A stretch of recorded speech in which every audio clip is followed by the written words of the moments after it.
live long and prosper.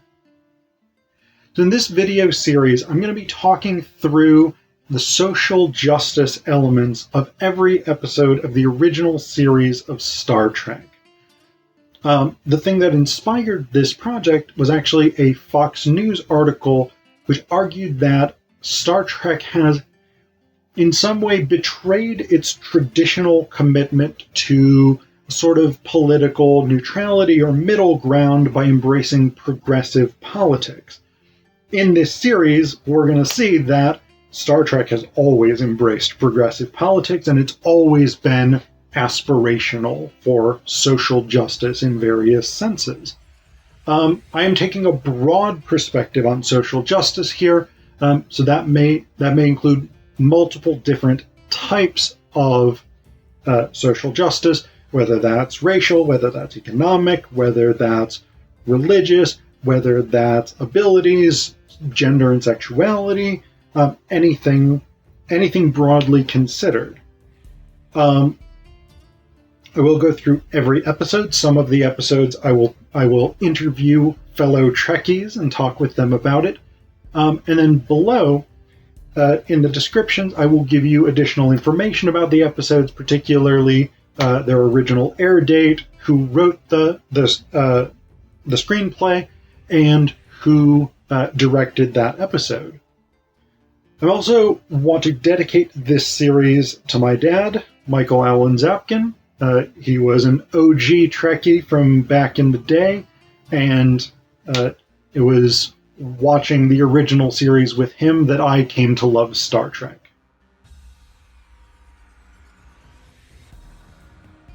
In this video, we're going to talk about the episode The Ultimate Computer. So in this episode, the Enterprise crew is largely replaced by the M5 Multitronic unit, developed by Dr. Daystrom, Dr. Richard Daystrom. Daystrom is like this computer genius who, very early in his career, designed a revolutionary technology that became the foundation of all the main computer parts in Federation, basically, like massive stuff. Think like, I don't even know what a good equivalent might be. The invention of the microchip, I suppose. Like, this was a technology that just revolutionized everything. But then he kind of didn't really follow that up very much. So he was famous, he was successful, but he never had another sort of great breakthrough like that until the M5. The M5 is intended to be a comprehensive computer system that can run the entire Enterprise, that can run an entire spaceship, a starship, even better than the human crew. So, the Enterprise is chosen to be the sort of guinea pig for this. The crew is taken off, the M5 is installed, and then basically the Enterprise, under the M5's guidance, has to go out and run some various drills and things. Has to explore a planet, has to select a shore party to go ashore and do some tests, and then has to do simulated combat with other starships from the Federation. Kirk is none too pleased with this turn of events. Spock is kind of mid-ground on this because he thinks the computer system is really amazing and it's an incredible breakthrough. He's a big fan of Dr. Daystrom. But he also ultimately comes down on the side of he would rather serve with people than under computers. Scotty is somewhat distrustful of the computers. Basically, every human being on the Enterprise, with the exception of Dr. Daystrom and Spock, although Spock is not technically a human being, he's half human. Whatever. So the crew members who are there are not particularly pleased with the presence of the M5, but it's initially doing really, really well. It does all the stuff that it needs to do. does it more efficiently than the crew could have done it, etc., etc. So the tests are initially looking quite promising. One of the issues that Kirk has to confront, because this is what Daystrom says, is that the reason Kirk is opposed to the M5 is because Kirk does not want to lose his job with the respect, the privileges, the authority that goes with it to a computer. Now, things start to take a turn for the worse when the M5 doesn't sort of accept that the Federation vessels attacking it are part of a simulation and have no actual intent to destroy it. And so the Enterprise, under the M5's command, attacks full force, basically. Destroys one of the ships, damages the other three. The other three ships get the permission to destroy the Enterprise out of the need for self-preservation. But Kirk manages to, once again, logic a computer to death, because what they find out is that Daystrom had imprinted his own brainwaves on this computer, which is what made it so effective and so able to think almost like a human being. And Daystrom was very much opposed to people dying in space. Like that, he's got this fairly good speech where he basically is like, men no longer need to die in space. And I think it's kind of a great line. The problem is the M5 is killing a lot of people in space. And so Kirk has to sort of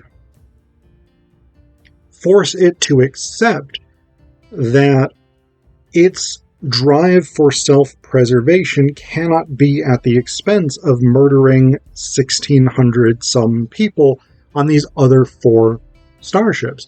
And so the M5 basically shuts itself off.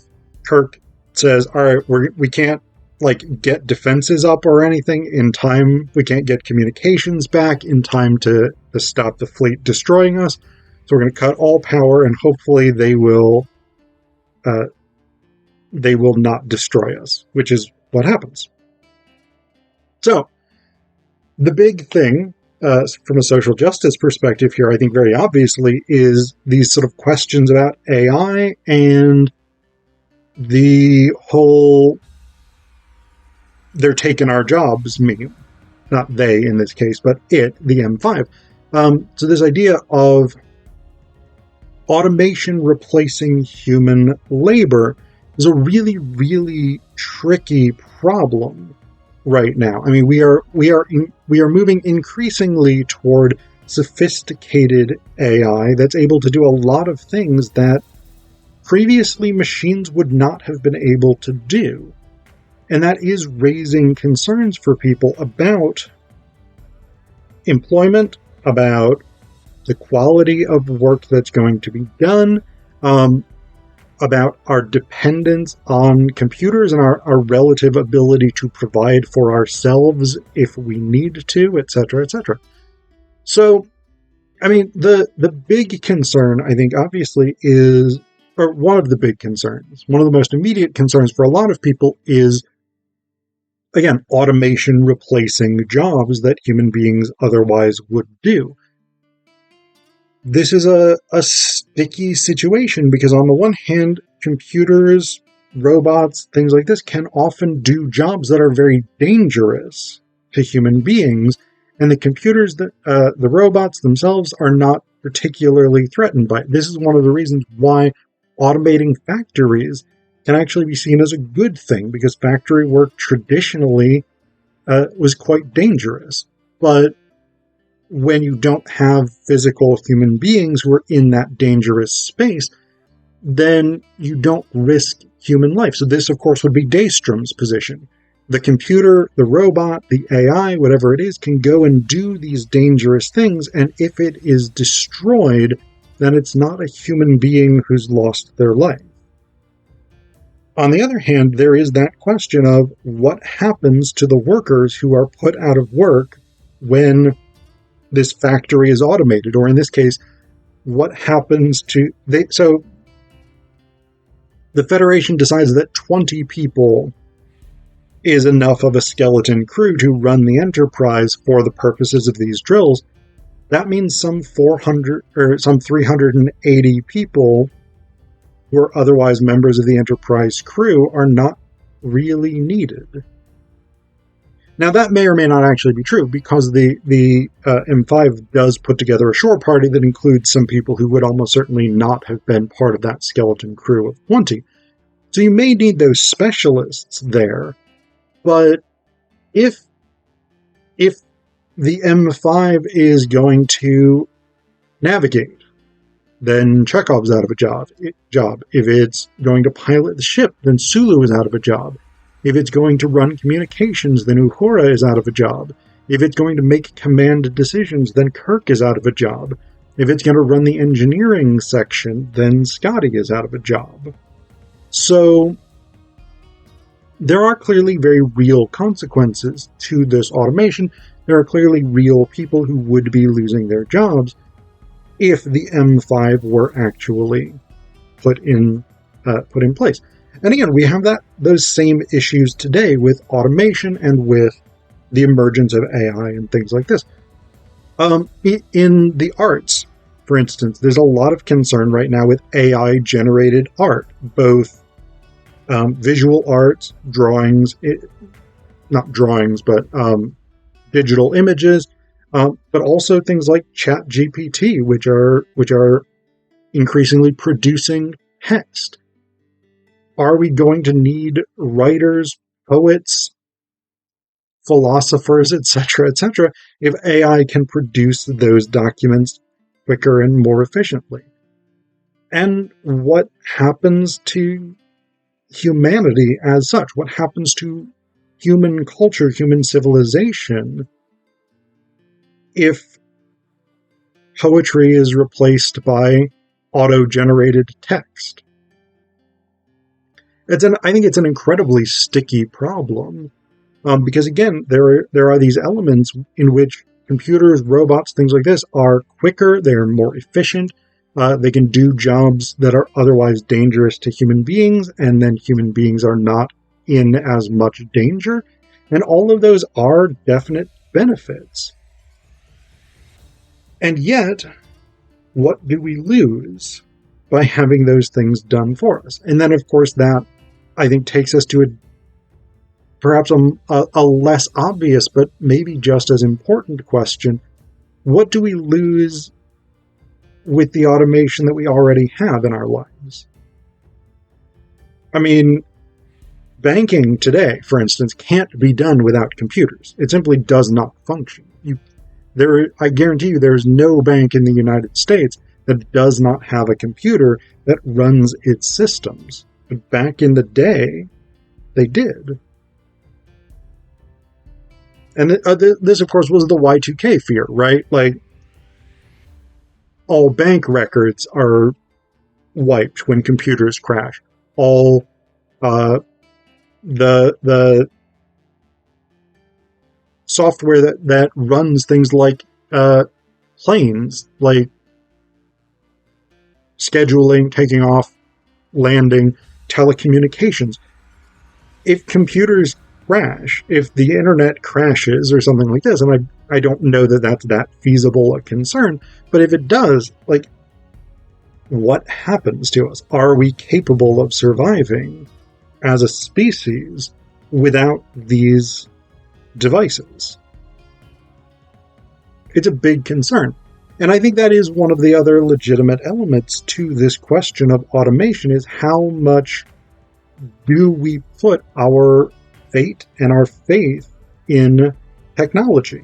Is there a point at which it is no longer safe to entrust tasks to machines? I think it's a difficult problem. And ultimately, this episode, The Ultimate Computer, I think it kind of comes down on the idea that when the computer is under human control, it's fine. when the computer is in control of humans, making its own decisions, this is where things get dangerous.